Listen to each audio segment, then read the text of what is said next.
Hola, ¿qué tal? Buenas noches y bienvenidos a un programa más del YE aquí en la Y Asturiana, una jornada esta en la que ha vuelto la lluvia al Principado de Asturias, lo que a priori podía ser una noticia molesta, no lo es tanto, bueno, porque el agua, aunque escasa, puede ayudar a las labores de extinción de los incendios que se han declarado a lo largo y ancho del Principado. Bueno, vamos a ver si entre la labor de los bomberos, de los voluntarios, de la Unidad Militar de Emergencias y también lo que caiga de arriba, bueno, pues se pueden ir sofocando esos focos activos de fuego. No hablaremos de incendios esta noche, sí hablaremos de 4 temas con 4 invitados que esperamos sean de su interés en el programa, que como siempre ya comienza con la cabecera.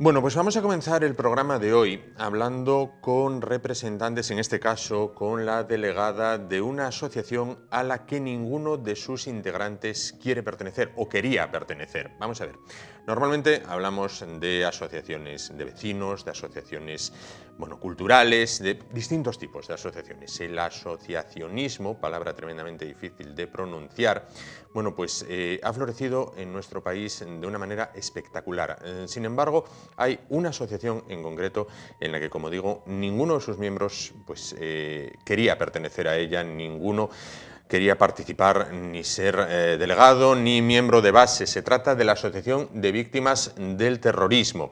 Se encuentra esta noche con nosotros su delegada en Asturias, ella es Ana Díaz. ¿Qué tal? Buenas noches. Buenas noches, bien. ¿Qué tal? Bueno, ustedes, decía al principio, ninguno de ustedes sacó el billete quería sacar el billete para pertenecer a esta asociación. Te lo sacan... Lo sacaron otros por ustedes, otros. ¿verdad? Bueno, el próximo día 11, bueno, pues se cumple el 15 aniversario de los brutales atentados que tuvieron lugar en Madrid, los atentados del 11M, una fecha que ha sido declarada Día Europeo de las Víctimas del Terrorismo. No solo de las víctimas de aquel sangriento atentado, sino de todas las víctimas, del terror, de la barbarie criminal, de la sinrazón, de los que tratan de imponer sus ideas no por el diálogo ni por las urnas, sino por la fuerza de las armas. Y vamos a entrecomillar bastante la palabra ideas en este caso. En España son casi 1000 las personas asesinadas, que no muertas. Las personas se pueden morir de una enfermedad, a los que les mata una banda terrorista, pues no se mueren, les asesinan. Por la banda terrorista ETA, lo que fue una lacra, un azote para la sociedad española durante los años 60, 70, 80, 90 y primera década incluso del nuevo siglo. Bueno, ETA se acabó su actividad armada, continúa latente en una fase política. Sin embargo, la amenaza para los cuerpos y fuerzas de seguridad del Estado en muchas ocasiones todavía está ahí y hay que estar vigilantes sobre ella. Bueno, Ana Díaz, ¿ha bajado en ustedes la percepción de que las víctimas han pasado de ser, tremendamente importantes? Ahora, como no hay ETA, o ETA no actúa, en este caso, ETA está dormida, anestesiada, derrotada por los cuerpos y fuerzas de seguridad del Estado. Ahora es como, bueno, las víctimas, sí, pero... Bueno, ahora las víctimas somos una especie de molestia, más bien.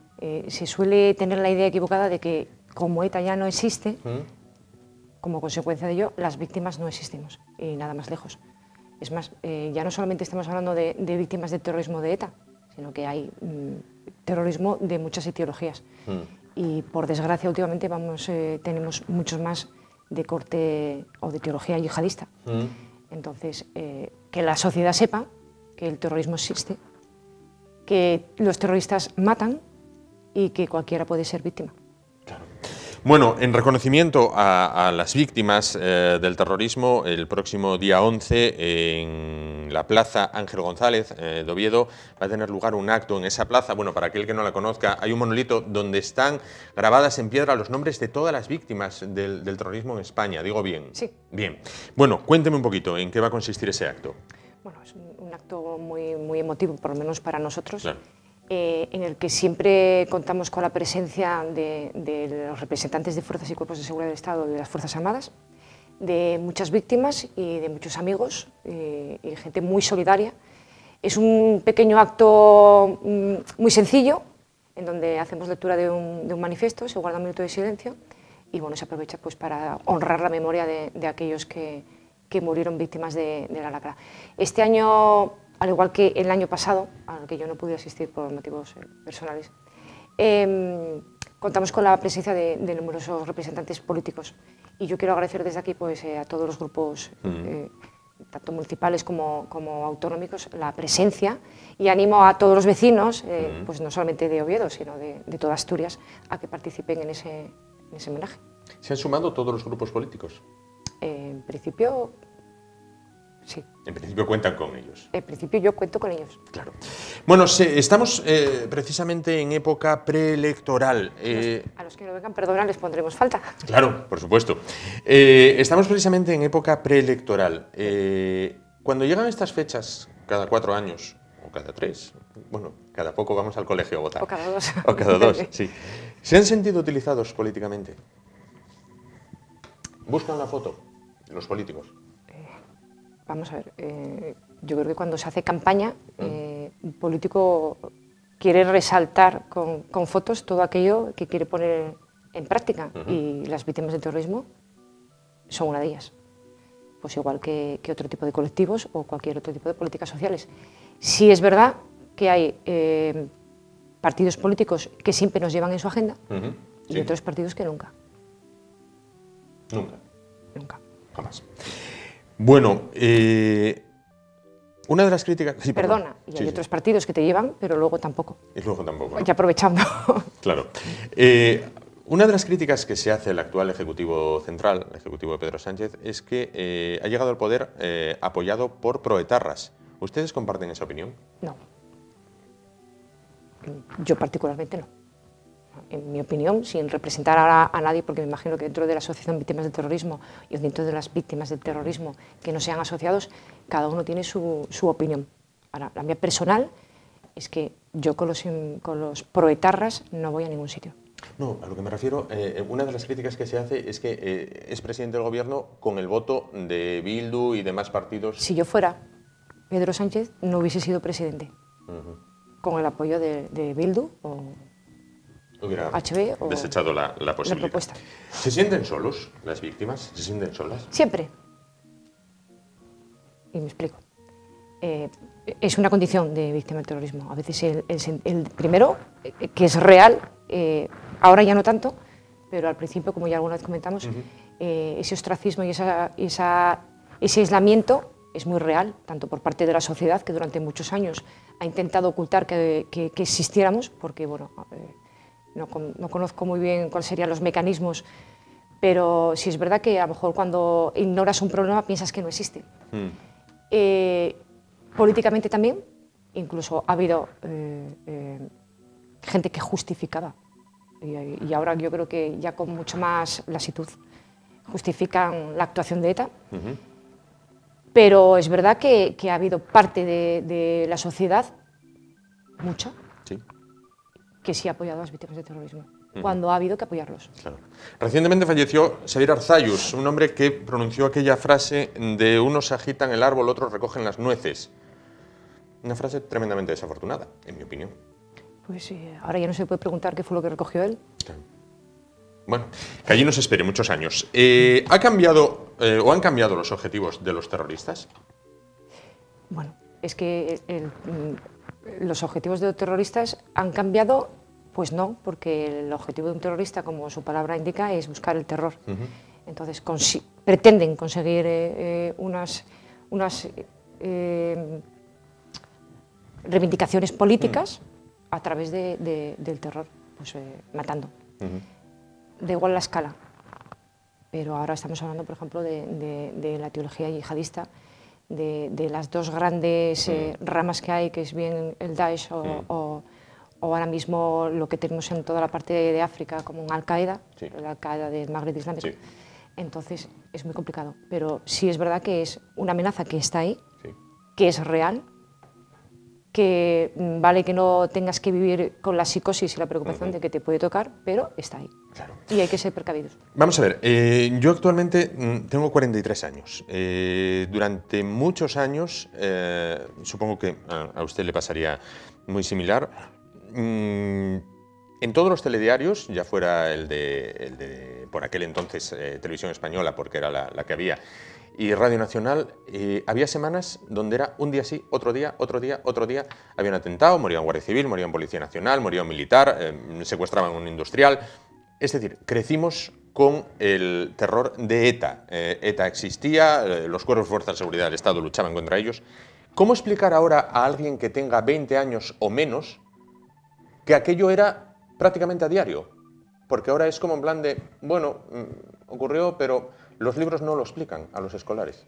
Yo creo que esta juventud crecimos comiendo mientras veíamos cómo recogían cadáveres. ¿Sí? Entonces yo creo que esa especie de normalización de la muerte la tenemos un poquito ahí latente, porque bien es cierto que también nos han retransmitido todas las decapitaciones, temas del Daesh, y lo ves como una especie de frialdad un poco inusual.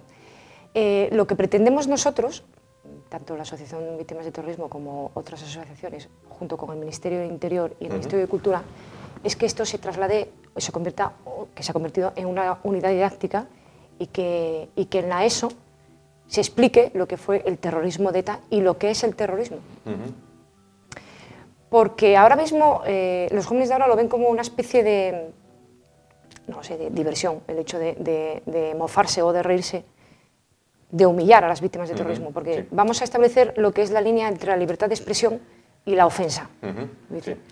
A mí no me hace gracia que se rían de mi sufrimiento. Correcto. Es decir, cada uno le ve a ti tampoco te daría gracia. Por supuesto. Entonces, creo que esa falta de empatía que hay ahora mismo en los jóvenes, que está está muy protegida por partidos que consideran que lo que hizo ETA no fue tan malo, es muy peligroso. Porque ahí hay una línea que entre la ofensa, en la libertad de expresión y el enaltecimiento del terrorismo. Claro. Ley de víctimas del terrorismo. Bueno, en Madrid se aprobó. ¿En Asturias contamos con ella? No contamos. Esperemos que a lo mejor en un futuro próximo se pueda llevar al Parlamento Europeo, al Parlamento Asturiano, ¿no? Esa ley integral de protección de víctimas del terrorismo, que es tan necesaria, y que hay otras comunidades autónomas en donde sí existe ese proteccionismo a las víctimas del terrorismo, que en Asturias no existe. Claro. ¿Cuántas personas integran actualmente la Asociación de Víctimas del Terrorismo? Aproximadamente unas 100, 120. En Asturias. En Asturias. En Asturias. A nivel nacional, ¿tienen los datos? 4.000. 4.000 en este caso. Pues solo nos queda que invite a la ciudadanía, conocidos unos y anónimos otros. La Plaza Ángel González, bueno, pues queda muy cerquita entre Vallovín, cerquita de Vallovín y Largañosa, a caballo entre Vallovín y Largañosa, una plaza excelente, si hace un buen día incluso, bueno, pues para pasear y para todo. Y hay un monolito donde están grabadas, como decíamos, bueno, pues una a una los nombres de las víctimas del terrorismo desde que se declaró bueno, pues el terror por parte de ETA, del Grapo, bueno, de distintos grupos, y ahí están los nombres. Que invite a participar a la gente que quiera sumarse. Pues yo primero quiero agradecer siempre vuestra gentil invitación para darnos voz y decir que estamos aquí.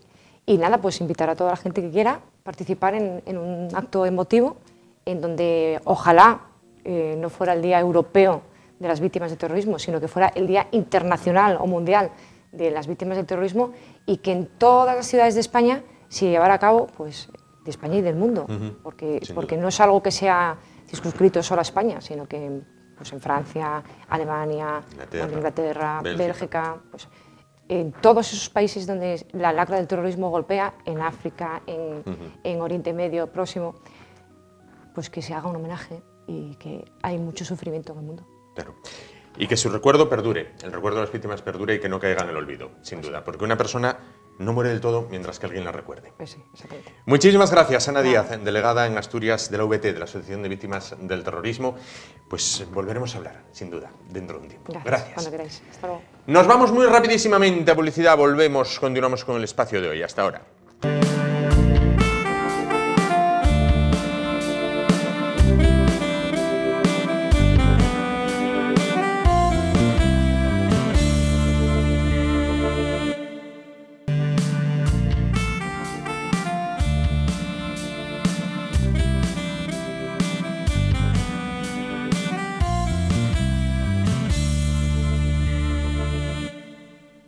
Bueno, vamos a continuar el programa de esta noche. Vamos a hablar a continuación de un tema que nos gusta y con el cual, bueno, pues incluso se puede sacar pecho. Vamos a ver, vamos a hablar de investigación y de la buena que se realiza en el ámbito de la Universidad de Oviedo. No solo investigan las universidades de Cambridge y las de Oxford y las de Harvard y las de todo por ahí.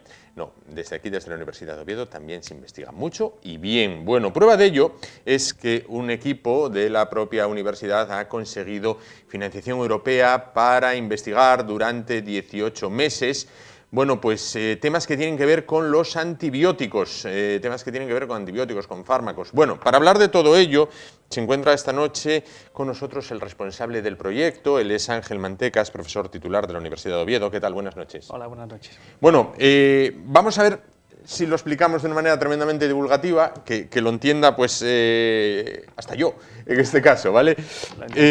Vamos a ver, aquí todo pivota, tengo entendido, por lo que leía en la nota, todo pivota en torno a una bacteria que lleva el nombre de Streptomyces. A ver, si partimos de esa bacteria, ¿qué es esa bacteria y qué ocurre con ella? Vamos a ver. Bueno, Streptomyces se la llama la bacteria de los antibióticos. Y se la llama así porque ni más ni menos que el 80% de todos los antibióticos que se usan en clínica se han identificado en esta bacteria. Es una bacteria que vive en el suelo, en la tierra. No es patógena y la búsqueda de antibióticos tradicionalmente ha sido aislar diferentes especies de esta bacteria. Correcto. Y ver si producen algún compuesto que inhiba el crecimiento de patógenos, y ahí se identificaron y se descubrieron todos, bueno, todos no, el 80%, pero la mayoría de los antibióticos que conocemos y que usamos en clínica. Entonces, ustedes se pusieron esta bacteria y ¿qué es lo que han conseguido en este caso? Nosotros llevamos muchos años, casi 20 años, 19 años. Yo empecé en el año 2000 con mi tesis doctoral a estudiar esta bacteria. Y nosotros lo que llevamos estudiando en estos 19 años, prácticamente 20, es cómo se diferencia, cómo se desarrolla la bacteria. Porque los antibióticos, como es lógico, los produce cuando los necesita para competir y matar otras bacterias, otros microorganismos competidores, ¿no?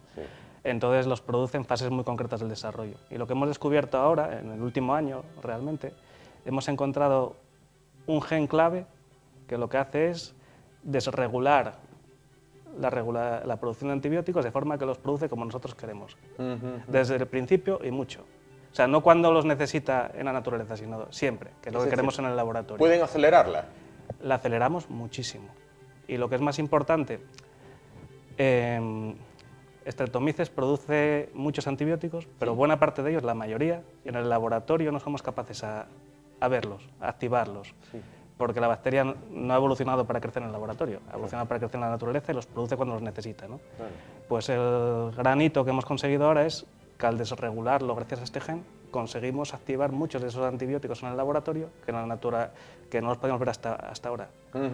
Y en el laboratorio no los tenemos que ver, porque de cara a identificarlos y en el futuro poder sintetizarlos y comercializarlos si es que tienen interés clínico, no podemos hacerlo en la naturaleza, tenemos que hacerlo en el laboratorio. Hay que hacerlo en el laboratorio, claro.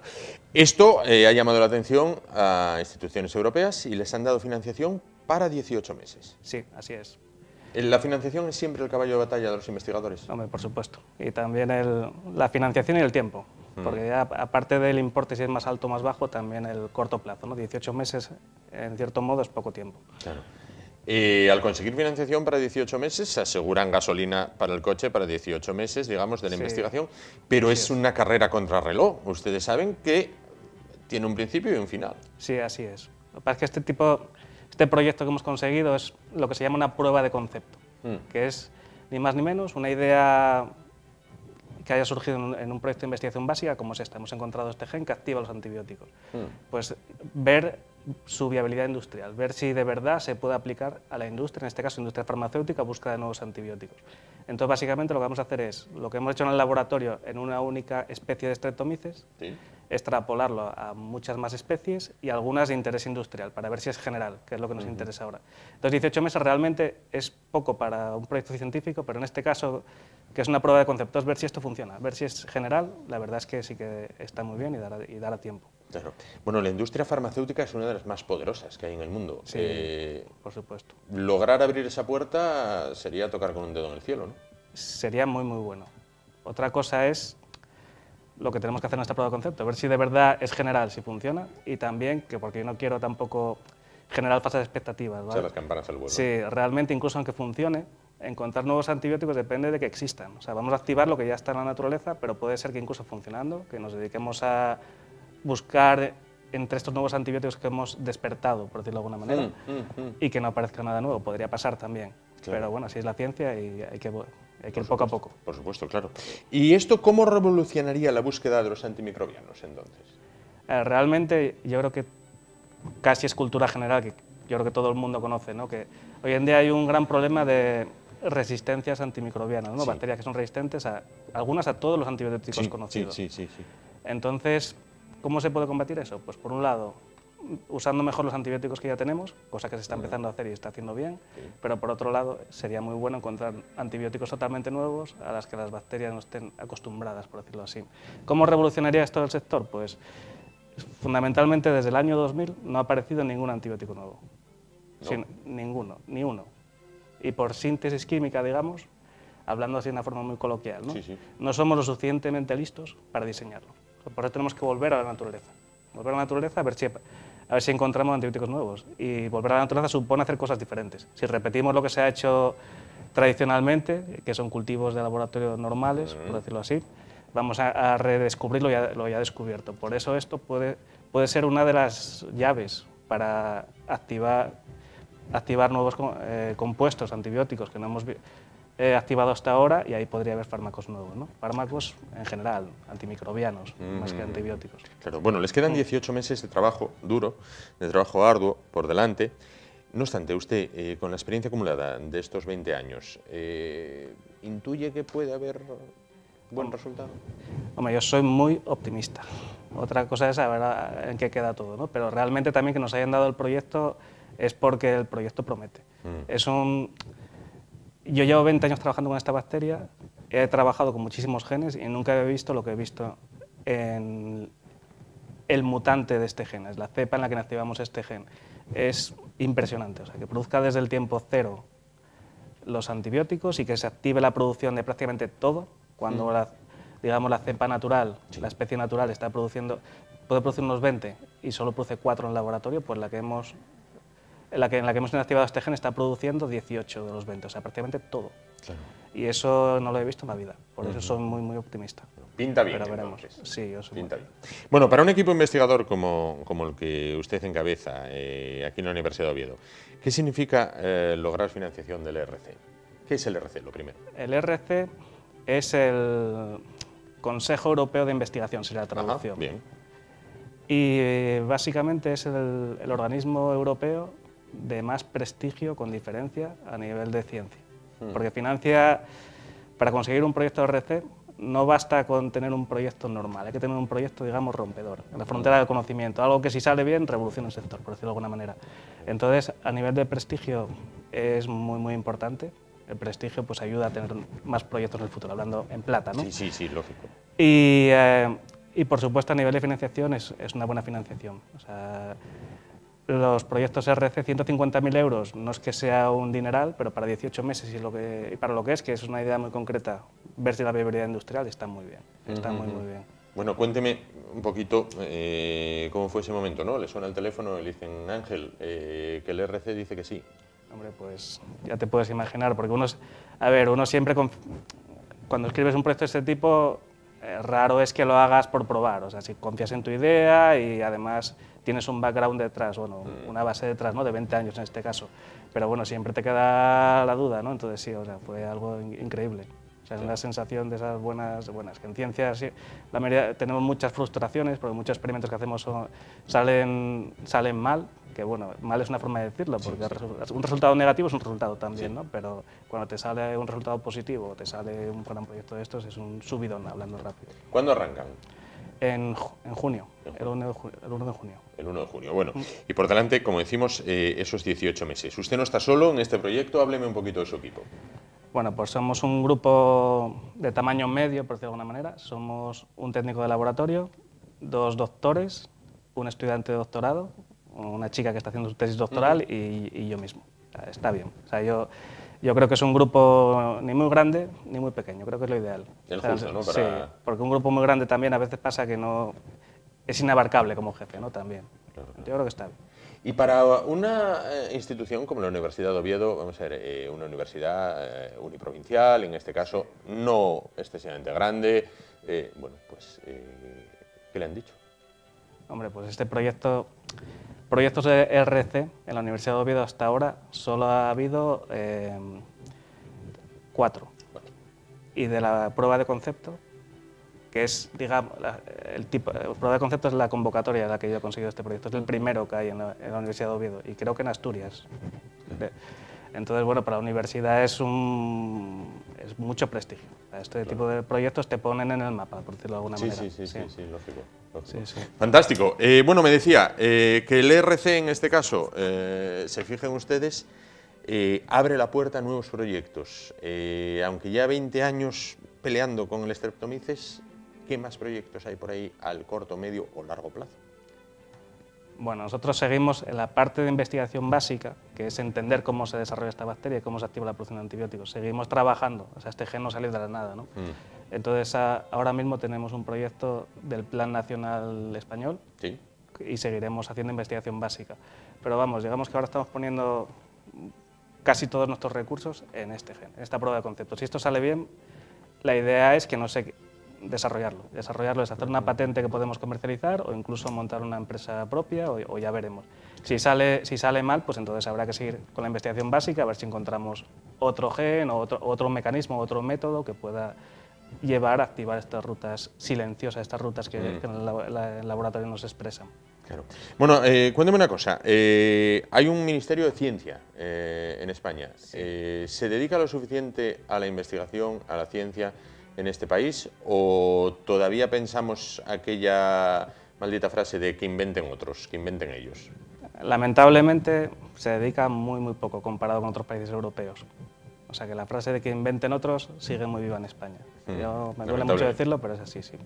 Y tenemos también el gran problema últimamente de, con tantas elecciones, claro, no sabes a qué te vas a quedar. Las convocatorias no salen en plazo, porque, por ejemplo, este año, hasta que no cambie de gobierno, no creo que salga la convocatoria. Entonces, y además tampoco se moja un gobierno a poner un presupuesto alto, porque igual viene otro y lo baja. Entonces, tradicionalmente siempre hubo pocos fondos y encima la inestabilidad política es muy mala de cara a ciencia. Sobre todo porque las convocatorias no sabes cuándo van a salir, incluso algún año se lo saltan. Claro, y eso es un gran problema, porque un grupo de investigación no se puede paralizar un año. Si te quedas un año sin financiación, pierdes el grupo, porque la gente se va a ir, normal. O sea, no vamos a estar de brazos cruzados. Lógico. Bueno, la realidad es que ahora hay 18 meses por delante, a partir de junio, en los cuales hay que trabajar mucho, en los cuales hay que investigar mucho y hay que llevar la nave a buen puerto, ¿no? Ojalá. Lo intentaremos. Por falta de ganas y esfuerzo no va a ser. Claro que sí. Y por conocimientos y por dedicación tampoco, sin duda. Ángel Manteca, profesor titular de la Universidad de Oviedo, enhorabuena por la financiación conseguida, por esa gasolina para el coche, en este caso. Gracias. Hay para tirar 18 meses. Bueno, a ver lo que se consigue y ojalá que sea, bueno, pues todo lo que apunta. Muchísimas gracias por estar esta noche con nosotros. Bueno, pues nos vamos muy rápido. Tan rápido como el coche con la gasolina esos 18 meses. A publicidad, volvemos y continuamos con el programa de hoy.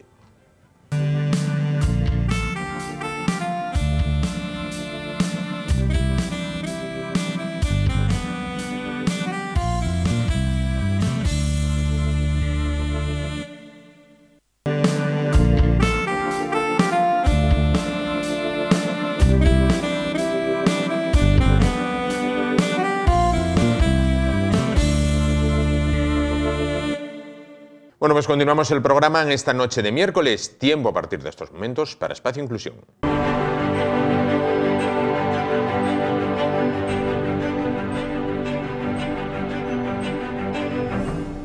Desde el pasado viernes, Asturias cuenta con una nueva asociación. Se trata de OSTEI, tal como reza la pantalla, OSTEI Asturias, Asociación de Ostomizados y Pacientes de Enfermedad Inflamatoria Intestinal de Asturias. Bueno, vamos a conocer un poquito más en profundidad lo que es esta enfermedad. Vamos a conocer también cuáles son las peticiones, la vida diaria de las personas que están afectadas por ellas, y vamos a conocer a la asociación recientemente creada, una asociación de nuevo cuño. Bueno, para hablar de ello se encuentra con nosotros nadie mejor que su presidenta, Nerea Álvarez. ¿Qué tal? Buenas noches. Hola, buenas noches. Bueno, pues vamos a comenzar primero por ¿qué es la ostomía? Pues la ostomía es cuando por causa de una enfermedad, como un cáncer o una enfermedad inflamatoria, te tienen que realizar una cirugía y te hacen un orificio en el abdomen por donde o defecas u orinas. Claro. Bueno, ¿cuántas personas aproximadamente en Asturias viven con este tema? Mire, ostomizados en Asturias hay unos 1.500 y cada día, o sea, cada semana aproximadamente en el UCA tenemos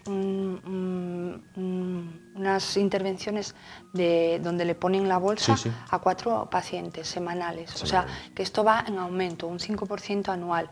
Lo que pasa que, bueno, hay personas que se reconstruyen o se les vuelve como digo yo, a unir la cañería, y hay personas, como es mi caso, que nos quedamos con la bolsa de por vida. ¿De por vida? Sí, de por vida. Claro. Bueno, luego hablaremos de cómo es el día a día. Nace la asociación OSTEI, tal y como reza ahí, con dos I's, Asturias. ¿Con qué objetivo y por qué nace? Mire, OSTEI nace pues por una iniciativa de enfermos, como es lógico, y por una serie de necesidades que nos encontramos en nuestro día a día. Entonces, somos enfermos tanto de enfermedad inflamatoria intestinal como ostomizados, pacientes ostomizados.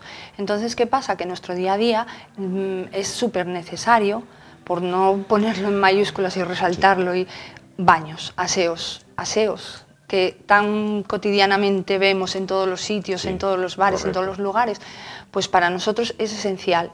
¿Y qué pasa? Que nuestros aseos para ostomizados, por ejemplo, pues necesitan una serie de requisitos o una serie de elementos importantes, como es un vaciador de una bolsa a la altura del abdomen para poder coger nuestras bolsas de heces y vaciarlas, o de orina.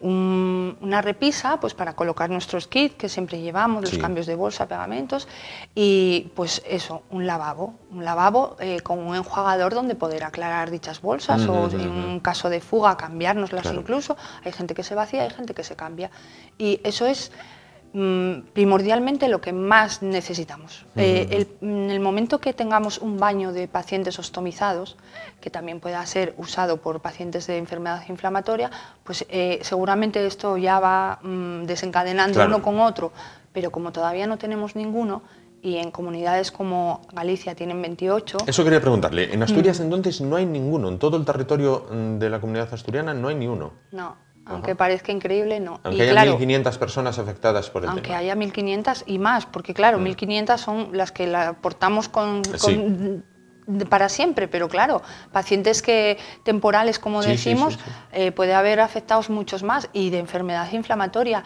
que usted sabe lo que es ser un chico, llevar un pañal en un aseo, o sea, eso es imposible, no hay quien entre.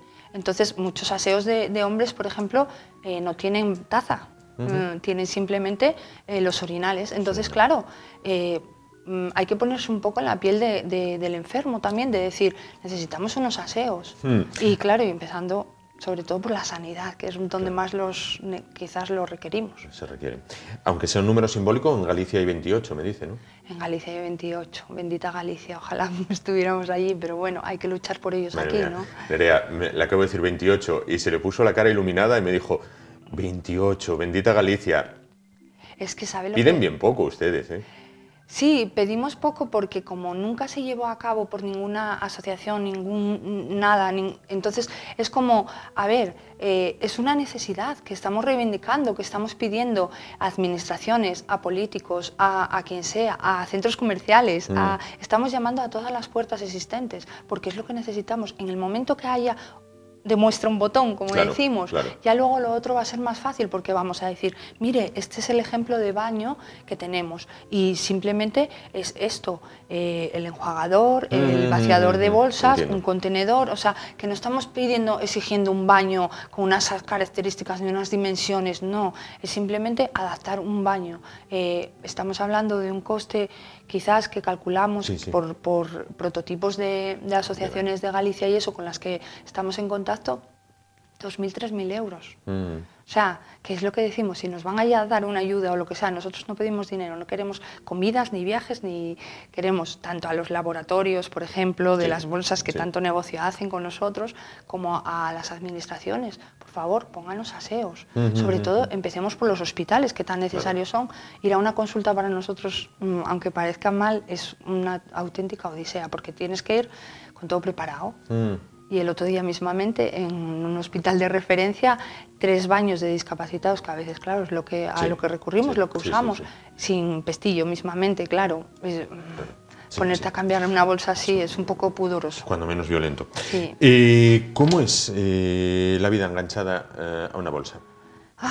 La vida enganchada a una bolsina es muy dura. Sinceramente es dura. Lo que pasa que, a ver, somos luchadores, pasamos enfermedades, sufrimos brotes, sufrimos varias intervenciones, muchos de nosotros, sufrimos cánceres, quimios, o sea, que todo ello deriva en una cirugía que te salva la vida. Entonces, claro, ante eso, nosotros somos... Ya superaste la mayor, claro, ya puedes... Entonces ya es como que te aferras al clavo ardiendo y dices, wow, pues yo con mi bolsina hago lo que sea. O sea, yo no escalo montañas porque no sé, ni quiero, ni me gusta, pero sí me gusta el senderismo. Yo, por ejemplo, no soy deportista de competición, pero hay personas que sí, con bolsa y todo. Una de las cosas que nos impide la bolsina pues es hacer deportes de rebote. Correr, saltar... coger pesos porque nos herniamos, o sea, cualquier tipo de peso. Mismamente agacharnos es muy dificultoso y como eso, pues en el sentido laboral ya ni le cuento. Yo, por ejemplo, en mi caso, pues trabajaba en la sanidad y ya no pude volver a dedicarme a mi vocación, que era lo que más me encantaba. Entonces, bueno, es volver a nacer, volver a nacer de otra manera. Claro. ¿Afecta por igual a mayores, a pequeños, a hombres, a mujeres? Afecta por igual, porque, a ver, las ostomías, por ejemplo, es dependiendo de la enfermedad que te la cause o por lo que basa esa cirugía. Y las enfermedades inflamatorias están sin diagnóstico, o sea, sin encontrar causa de la enfermedad. Creen que puede ser varias causas, pero no ninguna en concreto. Sobre todo, lo que siempre digo y decimos todo enfermo, que el estrés afecta y mucho, y para mal. Entonces, a ver, somos pacientes normalmente los de enfermedad inflamatoria muy inquietos y nos tenemos que relajar. Claro. Bueno, el tema de investigación, lo tocó usted ahora. ¿Se ha avanzado en este tiempo último algo? Se ha avanzado en cuanto a tratamientos. O sea, antaño las enfermedades inflamatorias las trataban con corticoides. Ahora, hoy en día, ya se utilizan los biológicos, que son unas inyecciones, es un tratamiento, cada paciente es un mundo y específico a ese paciente, y que eso sí que nos está salvando la vida. Pero realmente, como no hay origen ni causa de por qué viene la enfermedad o por qué o sea, aparece, porque a mí, por ejemplo, me apareció de adulta, pero suele aparecer en la adolescencia. Entonces, claro, tampoco hay un tratamiento concreto para esa enfermedad, porque no se sabe el origen, y en ello estamos. O sea, los médicos ahí están, bueno, poniendo sus granitos y poco a poco, porque luego no saben si es alimentario, si es ambiental, si es genético, entonces, claro, ante eso. Cuando se le detecta o diagnostica a un paciente en edad adolescente, siempre en esa difícil edad, ¿no? Requiere también apoyo psicológico, que el chico o la chica no se venga abajo, no se sienta de menos con sus compañeros, no tenga miedo que le hagan un vacío. Sí, y sobre todo es un poco... Lo digo porque un adulto al final va a poder con todo. Sí, ¿vale? Somos mayores y bueno, buscamos, tenemos nuestros recursos, siempre te informas.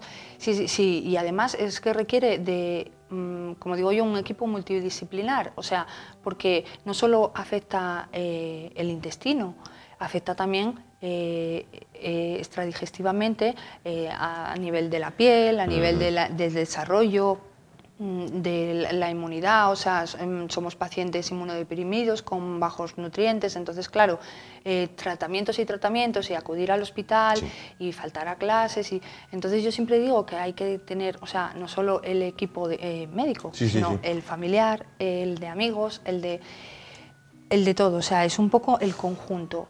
Y sí que es difícil, porque yo me lo planteo y para mí fue difícil, y los niños, lo que pasa es que ellos tienen más destreza a la hora de tirar para adelante con ello. O sea, lo ven como con más naturalidad que los adultos. Sí, puede ser. Pero sí, vamos, porque hay niños ostomizados que te hablan de la bolsa con una naturalidad que dices tú, jolín, vaya... Claro, qué bien, ¿no? Pero ellos es verdad que tienen otra naturalidad, pero sí que hay que estar encima de ellos. Sobre todo, no sobreprotegerlos, en plan, de su niño. Tiene que vivir, tiene que estudiar, tiene que mancarse, tiene que caerse y levantarse. Entonces, a ver, la sobreprotección, los pediatras insisten que no es buena, sí que la vigilancia y el estar pendiente del niño, que pues eso, pues hoy que no padezca bullying, hoy en día ya se sabe tanto, que lo admita con naturalidad, que es un enfermo crónico, que es una enfermedad de por vida, que no se cura, sí que mejora, que pasa con periodos de brote, pero pasa con periodos que puede estar muy bien y el niño puede hacer ejercicio, puede ir al cole, jugar, correr, cada uno como... Correcto. Me comentaba antes su compañera, otras peticiones tienen que ver con el aparcamiento, y dirá la gente, ¿por qué con el aparcamiento? Vamos a explicarlo. Pues mira, Juan, el aparcamiento es porque, imagínese, me viene una fuga, estoy en medio de Oviedo y no encuentro aparcamiento, ¿qué hago? O sea, no tengo dónde poner el coche. Entonces eso es como una tarjeta que nos da disponibilidad de poder aparcar el coche en un sitio que no estorbe ni a peatones ni a vehículos sin ser multados. O sea, yo necesito un baño ya. O sea, no es voy a ver si doy 2 vueltinas por esta calle y puedo aparcar. No, es ya. Entonces, claro, pues si yo en un sitio, zona azul, carga y descarga, lo que sea, no me da tiempo a ir a poner el ticket ni a avisar a nadie, entonces voy a buscar un baño donde sea. Y poder, con esa tarjeta identificativa que llamamos Astei Pass, que todavía no la tenemos, pero bueno, lucharemos por ella, pues poder ponerla en el coche y poder, pues eso, 20 minutos, media hora, lo que sea necesario para asistir a un baño. Es simplemente eso. Bueno, han nacido hace muy recientemente. Ahora calendario de reuniones, tocar a puerta, con administraciones y con todos, ¿no? Y con todos, con laboratorios, con centros comerciales, con quien haga falta. O sea, vamos a llamar a todas las puertas habidas y por haber. Esperemos que alguna se nos abra. Esperemos que sí, esperemos que así sea. Bueno, las personas que nos estén viendo, ¿cómo contactar con ustedes? Pues tenemos el Facebook de Ostei y tenemos el correo electrónico, que es ostei, como se ve bien ahí, asturias@gmail.com. Pues nada, Ostei con 2 i. Con 2 letras I, en este caso. Pues Nerea, muchísimas gracias, Nerea Álvarez, presidenta de Ostei Asturias. Muchísimas gracias por estar con nosotros esta noche. Gracias. Y recordar a quien proceda que son nada más y nada menos que 1.500 asturianos los que padecen, bueno, pues, el tema de la ostomía o de la enfermedad inflamatoria intestinal de Asturias. No están pidiendo unas vacaciones, no están pidiendo unas cenas ni unas excursiones, no, están pidiendo, bueno, pues poder realizar la vida de la manera más normal posible. Muchísimas gracias por estar con nosotros esta noche. Nos vamos a publicidad muy rápidamente. Volvemos y ya vamos a ir poniendo punto final al programa de hoy. Hasta ahora.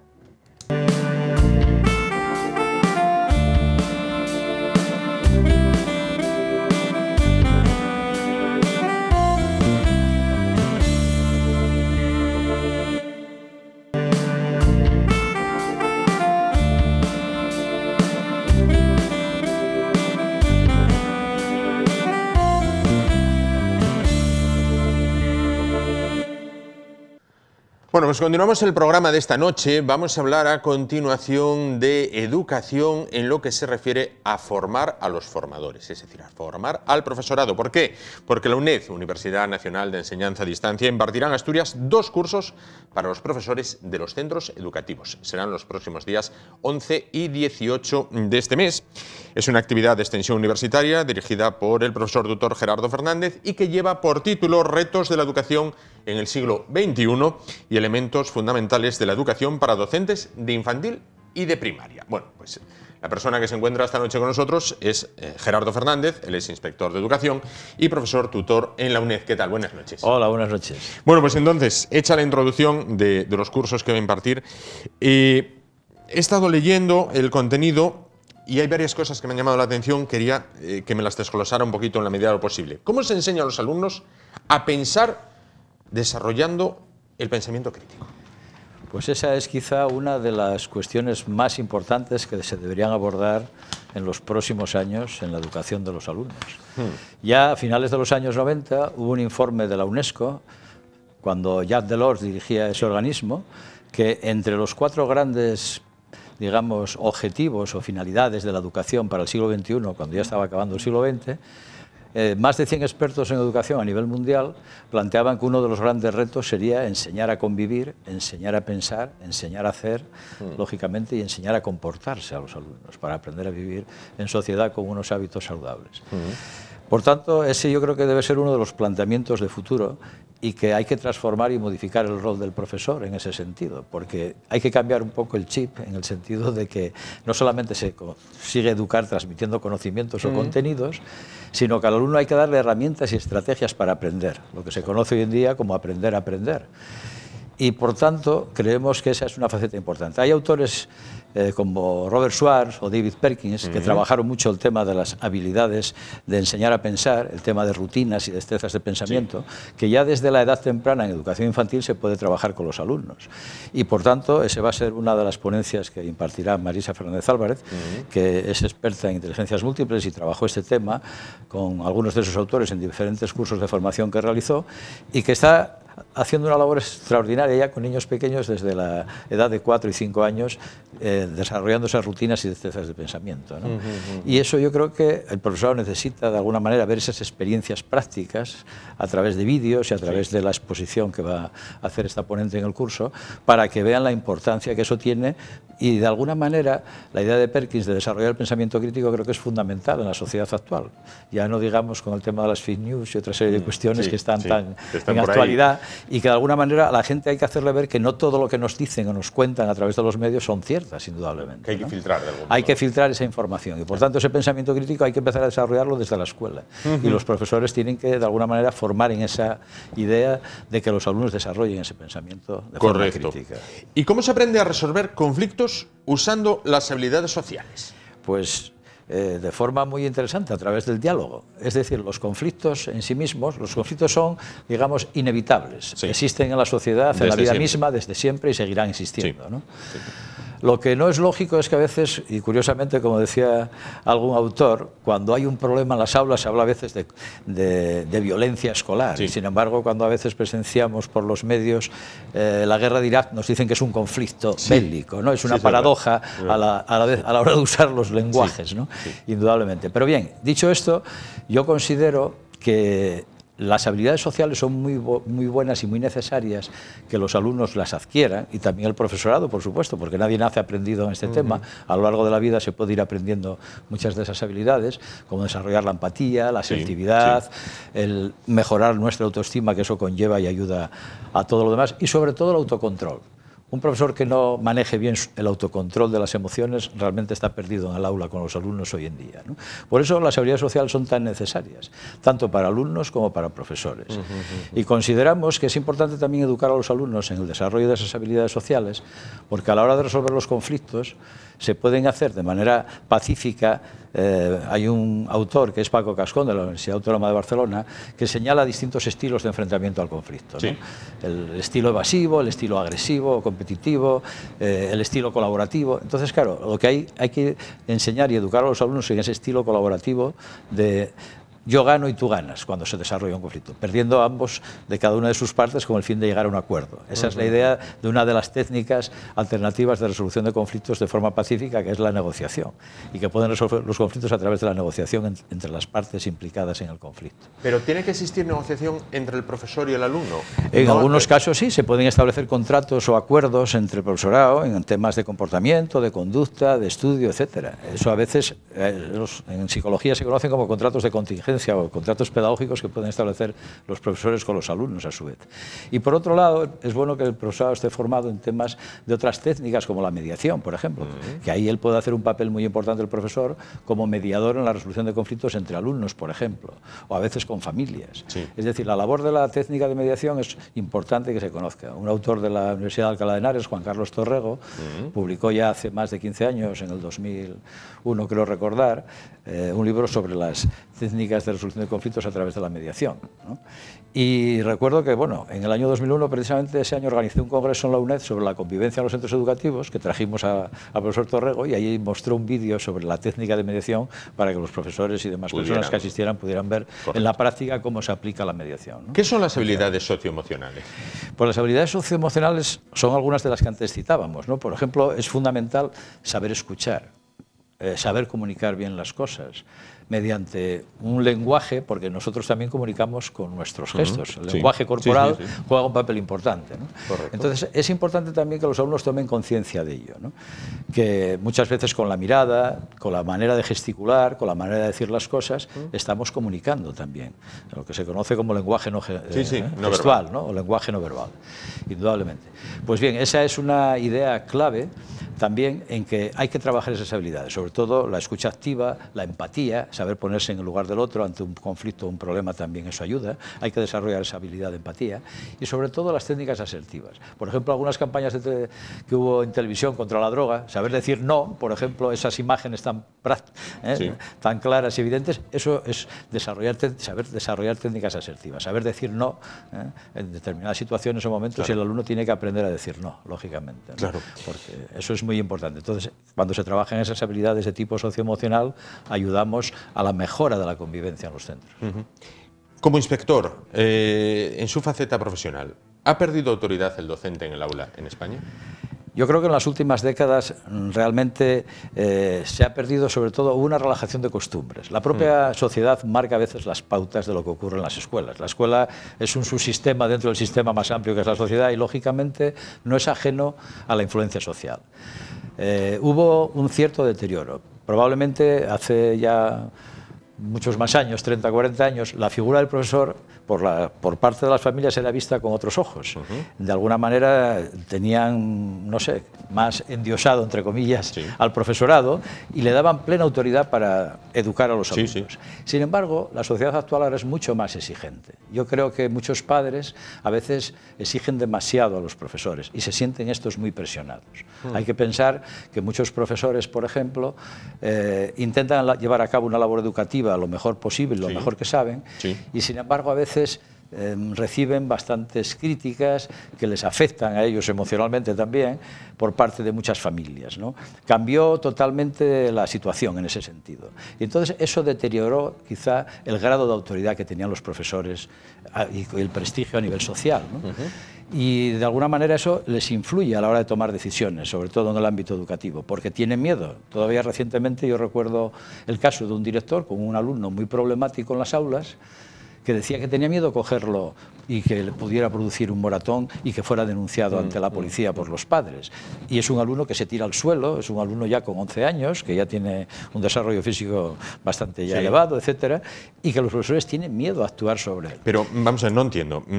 Vamos a ver, yo debe de haber 20 años a lo mejor que abandoné las aulas. Pero no puedo entender que un profesor o un director de centro tenga miedo a un alumno de 11 años. No, no le tiene miedo al alumno. A ver si quizá me explique mal. Voy a explicarlo nuevamente. A lo que pueda hacer a lo que pueda hacer la familia de denunciarle al profesor. Ese es el problema. El tema en sí no es que los profesores tengan miedo a los alumnos, en absoluto. Eso sería un caso patológico ya, ¿no? Entiendo que a los profesores a veces les da miedo a actuar en determinadas situaciones o tomar decisiones por las consecuencias que eso puede tener con determinadas familias, que a veces coincide que no son precisamente las las que más colaboran en la educación de sus hijos. O sea, a veces son familias con ciertos problemas, más o menos desestructuradas y demás, que después tienen un nivel de exigencia sobre los centros educativos y los profesores, ejercen una presión muy fuerte, y eso realmente mina la autoridad de los profesores. Era lo que me refería hablando sobre el tema de la autoridad. Sí, aclarado. Y que realmente, claro, considero que eso para el profesorado es un varapalo y ellos sienten que se lesionan sus intereses. Es como si a un, no sé, un profesional de otro campo le tengan que ir a decir lo que tiene que hacer en el aula, ¿no? Con sus alumnos se sobreentiende que la autoridad la tiene el profesor y es el que tiene la labor de educar. Aparte que la escuela, de manera subsidiaria, está educando siempre que la familia no lo hace. Porque en muchos casos tiene que asumir ese papel de forma subsidiaria la escuela, ¿no? El rol de educar. ¿Es bueno que a día de hoy a los profesores, a su inmensa mayoría, se les trate de tú y no de usted? Que los alumnos les traten de tú y no de usted. Eso puede ser un tema controvertido. De hecho, en países como Francia fue un tema que, hablando de la autoridad del profesorado, se plantearon mucho estas cuestiones. El hecho de obligar a los alumnos a ponerse en pie cuando entraba el profesor en clase, a saludarlo con educación correctamente. Todas esas buenas costumbres que en otros tiempos también existieron en nuestro país se fueron relajando y perdiendo, hasta llegar al extremo de que algunos alumnos no diferencian la autoridad del profesor, al cual deben respeto, y lo tratan como si fuera un colega, un amigo de ellos o tal, con una falta total, digamos, de respeto hacia el profesor o hacia incluso las personas adultas en la calle. Lo vemos día a día, ¿no? ¿Quién es el responsable de eso? Bueno, yo creo que ahí es una labor de todos. Yo creo que los padres, la familia, hay que inculcar a sus hijos el respeto hacia los profesores y después los profesores tienen que hacer ver su autoridad en el aula, aunque la autoridad es algo que se gana en el día a día, en el trato con los alumnos. Y yo sé que hay profesores que no son tratados usted y sin embargo son muy queridos por los alumnos y les guardan mucho respeto igual. Por eso digo que eso va con la personalidad del profesor en muchos casos. Hay profesores que son capaces de mantener una relación cordial con sus alumnos y tener el máximo respeto de ellos. Y sin embargo puede haber otros que, dada su personalidad, no lo consiguen. No lo consiguen. Bueno, ¿cuándo se dio la vuelta a la tortilla? Es decir, ¿cuándo el profesor dejó de ser don Ángel, don Noriega, doña Laura, a pasar a ser Chema, Luis, Pepe, Manolo? Bueno, ¿cuándo el profesor dejó de entrar en el aula y decir ¡ch! Y allí todo el mundo se callaba? Ahora... Yo estuve dando clase ya en los años 70, mediados de los 70, también, y en la última fase de la Ley General de Educación del 70, en aquellos años, hasta antes de la LOSE. Después ya estuve en otros puestos desempeñando como psicólogo escolar también, ¿no? Y ya recuerdo, en aquella época sí, efectivamente, llamaban a don José Manuel, don Luis, tal, no había ningún problema. Pero paulatinamente, poco a poco, eso fue perdiéndose. Y hay que pensar, bueno, ¿quién tiene la responsabilidad en ello? Normalmente, pues lo que hablábamos antes. Yo creo que la relajación de costumbres sociales, los cambios que se produjeron con los últimos avances tecnológicos, especialmente en las 2 últimas décadas, a raíz del uso de Internet, de los medios de comunicación que tienen a su alcance muchos de los jóvenes, yo creo que eso influyó notablemente en esa pérdida, digamos, de respeto hacia las personas adultas y el profesorado en general. No me atrevo a señalar una fecha concreta porque creo que no existe. No hay un día. No hay un día señalado. Día de la pérdida de autoridad, pero sí es verdad que paulatinamente se fue perdiendo ese trato, ¿no? Bueno, no solo a los profesores. En general. Yo, en la calle mismo, ¿no? Sí. En el autobús. Yo con 20 años a un guardia civil lo trataba de usted, a día de hoy también. Sin embargo, los chavales ahora a un guardia civil lo tratan de tú. Efectivamente. Yo creo que no saben diferenciar quizá. Bueno, pues en el desempeño profesional un profesor es una autoridad hoy día reconocida con una ley de autoridad del profesorado. Lo mismo con un guardia civil, hay que tratarlo de usted porque también es una autoridad en el desempeño de su trabajo. Correcto. Bueno, habrá quien esté viendo esto y diga que soy más viejo que el hilo negro por tratar de usted a un profesor o de usted a un miembro de la Benemérita o del Cuerpo Nacional de Policía. Creo que eso es lo más correcto desde el punto de vista de respeto hacia la otra persona. Más viejo que el hilo negro, no digo que no. Los chavales a día de hoy, ¿tienen cultura del esfuerzo? Bueno, esa digamos, frase tan interesante sobre lo que es la cultura del esfuerzo, recuerdo que en su día salió el tema con José Antonio Marina, un gran filósofo y educador que habló mucho sobre este tema, ¿no? De la cultura del esfuerzo. De hecho, es un hombre al que yo admiro y del que hice lectura de varios de sus libros. Y precisamente uno de ellos, de los últimos que leí de él, fue Despertad al Diplodocus, donde habla de la educación en España y da 5 grandes propuestas para mejorar la educación en nuestro país, muy interesante. Y recuerdo que él hablaba de eso de la cultura del esfuerzo como algo que en realidad, porque eso salió a raíz incluso de la última ley educativa, esa idea de cultivar la cultura del esfuerzo en el estudiante para superar ciertas materias y demás, sí es verdad que a los alumnos hay que inculcarles el hábito del estudio, que es fundamental, y considero que el esfuerzo es necesario, no se puede prescindir de él. Ahora bien, dicho esto, creo que, como decía Marina, claro, el esfuerzo no se vende en farmacias, en pastillas, desgraciadamente. Si fuera así, sería más sencillo resolver el problema, ¿verdad? Pero la escuela también es verdad que necesita realizar cambios metodológicos importantes, ¿no?, en la forma de interactuar con los alumnos, teniendo en cuenta los cambios tecnológicos y de la sociedad de los últimos tiempos. Entonces, es preciso que la escuela también se adapte a las exigencias de la nueva sociedad en el siglo XXI. Y eso implica, esos cambios también, otra forma de trabajar. Entonces, al alumno ya no se le puede inculcar una enseñanza anquilosada como en el pasado, exclusivamente memorística, sin un razonamiento. Hablábamos de desarrollar el pensamiento crítico, enseñarle a pensar adecuadamente, etcétera. Eso hace que el alumno sea también mucho más crítico con el sistema educativo que tenemos. Y por tanto, yo creo que eso Es verdad que hay que desarrollar el esfuerzo paulatinamente en los alumnos, pero lo que tampoco es lógico, era lo que ocurría antiguamente, que un profesor decía para mañana tantos ejercicios a estudiar de memoria la lista de los Reyes Godos, como dices, por ejemplo, o hacer 15 ejercicios de matemáticas para el día siguiente. Correcto. Es decir, esas cuestiones yo creo que afortunadamente el profesorado hoy en día ya está muy concienciado y esas cosas yo creo que intenta evitarlas para que no sucedan. Puede haber algún caso aislado, pero por lo general yo creo que el profesorado ha mejorado muchísimo y el sistema escolar en ese sentido evolucionó positivamente, eso hay que decirlo. ¿Y se tiende a un nivel de mínimos? Es decir, bueno, no voy a poner deberes porque como quizás todas las familias en casa no sepan hacer los deberes, entonces no pongo deberes a nadie, porque no va a ser que el que no lo sepa hacer, entonces, claro. Y no voy a preguntar o no voy a pedir este conocimiento porque, claro, como no todos llegan, entonces, claro, el que no llega quizás se sienta mal.